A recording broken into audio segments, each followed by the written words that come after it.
శుక్లాంబరధరం వైష్ణం శశివర్ణం చతుర్భుజం ప్రసన్నవదనం ధ్యాయేత్ సర్వవిఘ్నోపశాంతయే. జీవన సారం.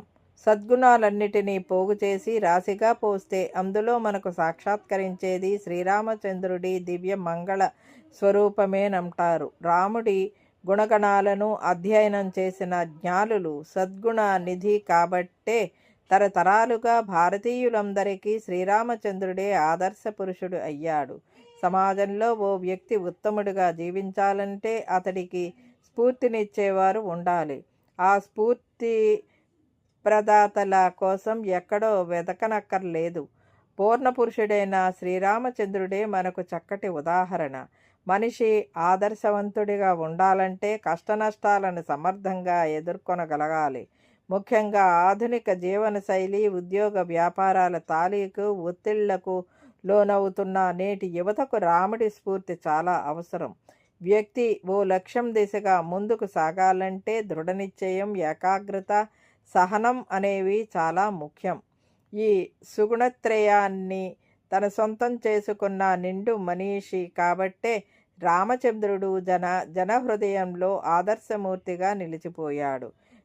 శ్రీరామాయణం కాలక్షేపానికి చెప్పుకునే కథ కాదు, అక్షరాల జరిగింది కనుకనే అది జన జీవన సారం అనిపించుకుంది. భిన్న గుణగణాలను చాటే రామాయణ పాత్రలు మానవాళికి ఓ సందేశాన్ని అందిస్తాయి.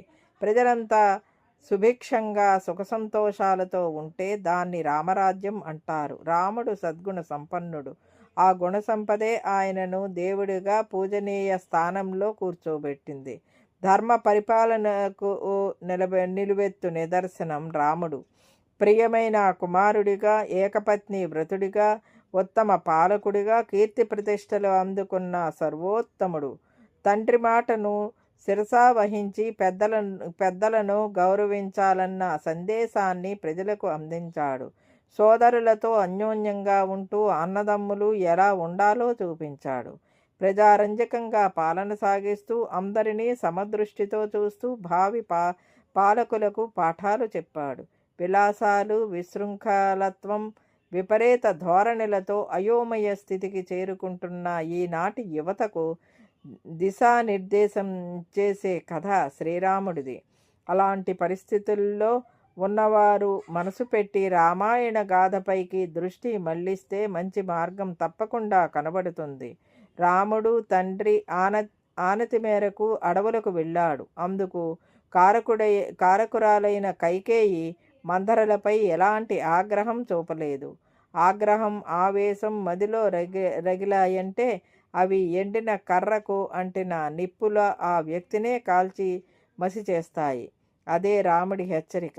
ఆధ్యాత్మికత, విజ్ఞానం, చక్కటి కుటుంబ వ్యవస్థ, సామాజిక ఐక్యత మొదలైనవన్నీ కలగలిసిన రామాయణ గాథ కాలాతీతమైనది. శ్రీమద్ రామాయణ కావ్యాన్ని ఏ కోణంలో చూసినా, లోతులకు వెళ్ళి విశ్లేషించుకున్నా అంతా మంచే కనబడుతుంది. రామయ్య నడిచిన బాటలో నడిస్తే అంతా ఆనందమయం, మంగళకరం. ఇదండి ఈనాటి వీడియో. ఈ వీడియో కనుక మీకు నచ్చినట్లయితే లైక్ చేయండి, షేర్ చేయండి, కామెంట్ చేయండి, సబ్స్క్రైబ్ కూడా చేయండి. మరిన్ని వీడియోలు కావాలంటే బెల్ ఐకాన్ని నొక్కండి. Thank you for watching.